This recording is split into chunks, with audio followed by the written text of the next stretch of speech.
Hi, welcome back to my channel. और कैसे हैं आप सब लोग? आशा करती हूँ आप सब ठीक ही होंगे।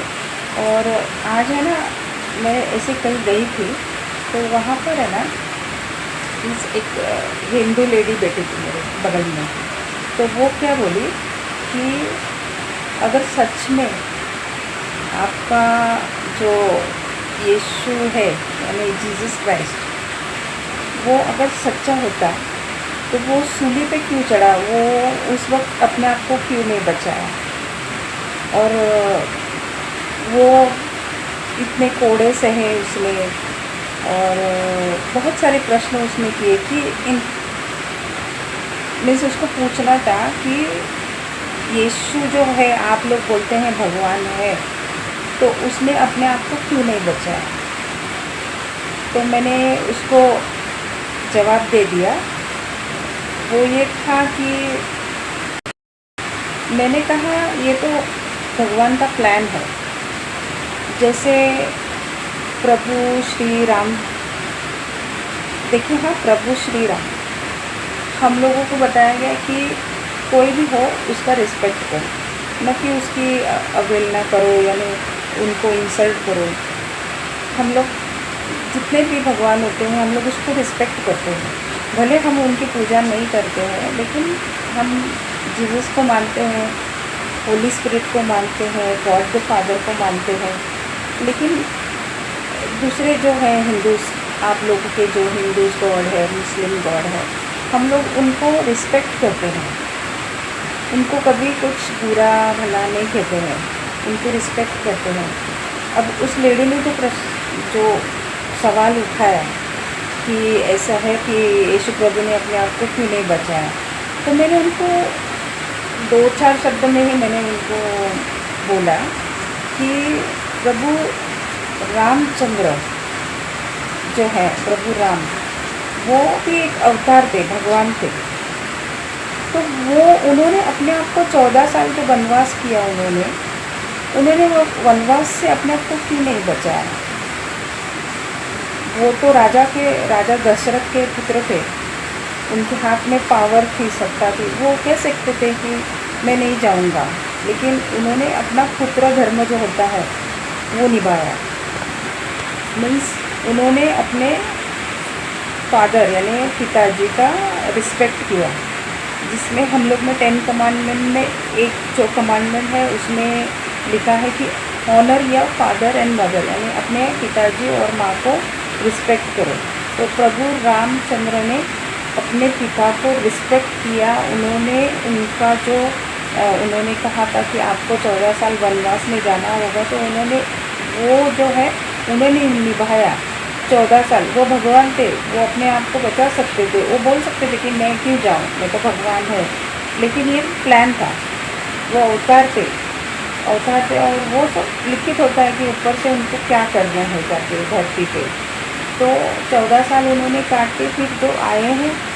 और इन बिटवीन जो सीता माँ है, माता सीता, उनका भी अपहरण किया गया, रावण जो है उन्होंने। तो प्रभु रामचंद्र भगवान थे, वो बचा सकते थे, लेकिन वो लिखित था कि ऐसा होगा। धरती पे जाके ये सब होगा, तब जाके आपका जो आपने जो जन्म लिया है वो साध्य होगा, यानी पूरा होगा। उनको रावण को जो है उनको मारना था, उनका वध करना था। इसके लिए ये सब जो है कहानी, हिस्ट्री, वो घटती गई, मीन्स होती गई। और इन द एंड रावण जो है वो मारा गया। और उसके बाद में सीता जी फिर से, जब वो प्रेग्नेंट होती है, लव कुश उनके पेट में होता है, तो फिर से उनको वनवास जाना पड़ा। ये सब लिखित था, ऊपर से लिखित था कि ऐसा होगा। और श्री कृष्णा जी वो भी तो भगवान थे, वो भी लीला करते थे, मिराकल करते थे। जीसस भी मिराकल करते थे, और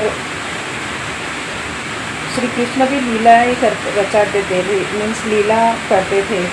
लेकिन उन्होंने अपने आप को कभी भगवान नहीं कहा। उन्होंने कहा था मनुष्य, वो जो अवतार थे वो एक मनुष्य के रूप में, साधारण मनुष्य के रूप में थे। उन्होंने बहुत सारे कार्य किए और इन द एंड उनका भी वध हुआ। वो भगवान थे लेकिन उनका वध हुआ। वो अपने आप को बचा सकते थे। द्वारका जो है, द्वारका नगरी, वो पूरे समुंदर में समा गए। वो भगवान थे लेकिन वो अपने द्वारका को बचा सकते थे, अपने आप को बचा सकते थे। तो क्यों नहीं हुआ? ये सब लिखित था, ऊपर से सब लिखित। जो होने वाला है, उन्होंने जो अवतार लेने के पहले वो सब स्वर्ग में हो चुका था कि ऐसा होगा। अब मुझे एक बात बताइए, जो राधा जी है, राधा जी वो भी अवतारी थी। वो कृष्ण जो है, श्री कृष्ण, वो राधा के साथ विवाह कर सकते थे धरती पर, लेकिन वो देवी थी, एक मीन्स पवित्र आत्मा थी वो, तो उन्होंने उनसे विवाह नहीं रचाया। वो उनके मीन्स जो मित्र थे उस प्रमाणे वो पृथ्वी पर वो रहे, लेकिन उन्होंने, कृष्ण जी ने दूसरों के साथ विवाह किया जो कि मानव थे। तो मनुष्य थे, मनुष्य बन के जब उन्होंने धरती पे जन्म लिया तो उन्होंने मनुष्य से ही शादी की। और राधा जी एक पवित्र आत्मा थी। तो जितना मुझे पता है कि राधा जी बहुत पवित्र थी, इसके लिए उसके साथ विवाह हो नहीं सका। लेकिन उन्होंने जो दूसरी जो मनुष्य जो होती है, मुझे अभी इतना तो ज्ञान नहीं है कि मैं बोल सकूँ, इतना मेरे पास शब्द नहीं, लेकिन उन्होंने जब मनुष्य रूप में जिनका जो जन्म हुआ, उन्हीं के साथ उन्होंने विवाह रचाया। तो ये सब लिखित था। तो उससे प्रभु यीशु यानी जीसस क्राइस्ट, इनका भी लिखित ही था। जब धरती पे बहुत पाप हो गया तो जो स्वर्गीय पिता है हमारे, उन्होंने तो क्या किया था, उन्होंने जो है बहुत पाप होने के कारण स्वर्ग का दरवाज़ा बंद कर दिया था सबके लिए दरवाज़ा बंद किया था क्रोध में। तो एट लास्ट मनुष्य जो है धरती पे और पाप करने लगा, बहुत मरते ही नहीं थे। अगर स्वर्ग का दरवाज़ा बंद ही किया था, स्वर्ग और नर्क दोनों का दरवाज़ा बंद किया था, तो मरते ही नहीं थे। और बहुत लोग संख्या बढ़ी थी और उसमें लोग एक दूसरे को काट रहे थे, पाप हो रहा था। उसके लिए जो स्वर्गीय पिता है, उन्होंने फिर निश्चय किया कि प्रभु यीशु जो है वो पवित्र, बहुत पवित्र माना गया। तो उनके पुत्र थे प्रभु यीशु, तो वो जो है उनको मानव रूप में धरती पर भेज दिया जाएगा। लेकिन जब मानव रूप में जब वो जन्म लेंगे, लेकिन उसके लिए जो है पवित्र औरत चाहिए, लड़की चाहिए, जो कि किसी भी जो पाप नहीं किया होता ना, वैसी लड़की चाहिए थी उनको। तो उनकी नज़र मदर मैरी पे पड़ी और फिर उन्होंने पवित्र आत्मा जो है, पवित्र आत्मा, तो उनके द्वारा वो प्रेग्नेंट हुई थी, न कि मनुष्य से। जब वो प्रेग्नेंट हुई तब प्रश्न आया कि अब लोग हंसेंगे तो कैसे होगा। तो जीसस के जो मुँह बोले पिताजी जोसेफ, तो वही नगरी में रहते थे, तो उनको जो देवदूत होते हैं उनको अपीयर हो गए और जोसेफ को कहा कि आपको नाम मात्र के लिए मदर मैरी से शादी करनी होगी। तो उनको बताया गया कि उनके पेट में जो है, वूम में जीसस क्राइस्ट बॉर्न होगा। और वो जब सूली पे चढ़ेंगे और अपने आप को सूली पे चढ़ेंगे और ख़त्म कर देंगे अपने आप को, तो जैसे ही ख़त्म होंगे और तीसरे दिन वो जीवित होंगे, जैसे ही जीवित होंगे स्वर्ग का दरवाज़ा सबके लिए खुल जाएगा, स्वर्ग और नर्क का दरवाज़ा सबके लिए खुल जाएगा। तो ये तो गॉड का प्लानिंग था। तो जोसेफ जो है मदर मैरी के हस्बैंड मुँह बोले, यानी वो बहुत पवित्र होती है, उनको सिर्फ नाम मात्र के लिए शादी बोली थी। तो जो यीशु क्रिस्त के पिताजी जोसेफ जो है, उन्होंने मदर मैरी से शादी की और फिर उसके बाद में यीशु क्रिस्त जन्म हुए। और फिर उसके पीछे बहुत सारी बातें हो गई जो उन्होंने मिरेकल किए, तो लोग उनको बहुत सताने लगे कि आप राजा महाराजा लोग उसको बहुत सताने लगे थे कि तुम राजा बनोगे इस धरती का। तो ऐसा करके करके ये जो लिखित था कि ऐसा होने वाला है, और जीसस क्राइस्ट ने बता दिया था कि ये सब होने वाला है मेरे साथ। तो इसी प्रकार जब ये घटित था तो वो घट गया। और जैसे ही यीशु क्रिस्त तीसरे दिन जीवित हो उठे, और 40 दिन के बाद, 40 दिन नहीं, इनफैक्ट कुछ दिनों के बाद, यानी 10-15 दिनों के बाद वो स्वर्ग में जाते हैं। तो उसी प्रकार जब स्वर्ग में जाते हैं तो उसके पहले स्वर्ग का दरवाज़ा ऑलरेडी खुला किया होता है जब यीशु क्रिस्त जीवित होते हैं तीसरे दिन। तो ये सब घटित था। तो उस लेडी ने जब बोला मुझे ना कि भगवान तो आपके यीशु तो भगवान थे, तो फिर अपने आप को क्यों नहीं बचाया, तो उनको मैंने तो 15-20 मिनट में मैंने उनको ये समझाया। तो वो लेडी फिर बोले सच में। फिर उनका जो ये था ना, कैथलिक लोगों को देखने का एक नज़रअंदाज बोलते हैं ना, एक नज़रिया, नॉट नज़रअंदाज, नज़रिया वो बदल गया उसी वक्त। हाँ, बोली सच में हम लोगों को ये बताया नहीं था कि ऐसा होता है, हो गया था।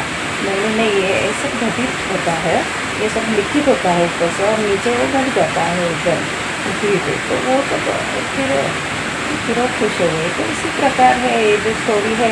हम लोग कैथलिक लोग को बहुत सताते हैं लोग कि आप लोग धर्मांतर करते हैं, ऐसा नहीं, हम लोग धर्मांतर नहीं करते।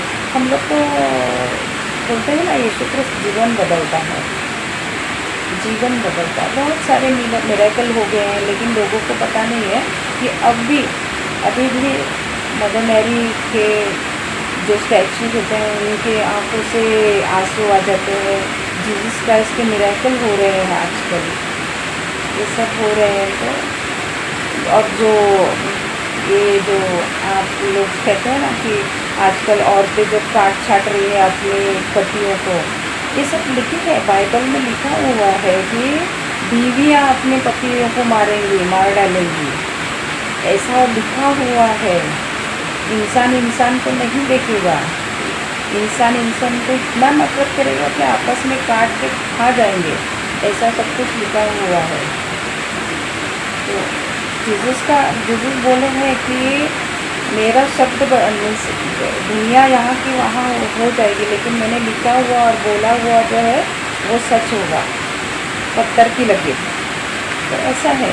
तो हम लोग ऑलवेज रिस्पेक्ट करते हैं, चाहे वो हिंदूज़ के गॉड हो, महाराष्ट्र के और मराठी के गॉड हो, यानी मुस्लिम के गॉड हो, तो हम लोग रिस्पेक्ट करते हैं। भले हम लोग पूजा नहीं करते हैं उसकी, लेकिन हम लोग बहुत रिस्पेक्ट करते हैं। हम लोग कभी नाम नहीं रखते कि ऐसा है वैसा है। तो यीशु क्रिस्त बहुत अच्छा है। और जिनको गलतफहमी है कि आप लोग धर्मांतर करते होंगे, कोई मुझे नहीं लगता वो असली कैथलिक है। वो लोग तो धर्मांतर करके आए हुए हैं ना, तो वही धर्मांतर कर रहे हैं आबादी बढ़ाने के लिए, ऐसा है। तो ये थी आज की स्टोरी। अगर आपको अच्छी लगी हो तो कमेंट कीजिएगा, अगर कहीं गलत हूँ मैं तो प्लीज़ बता दीजिएगा कमेंट में। लाइक कीजिएगा और कमेंट कीजिएगा, सब्सक्राइब कीजिएगा। बाय।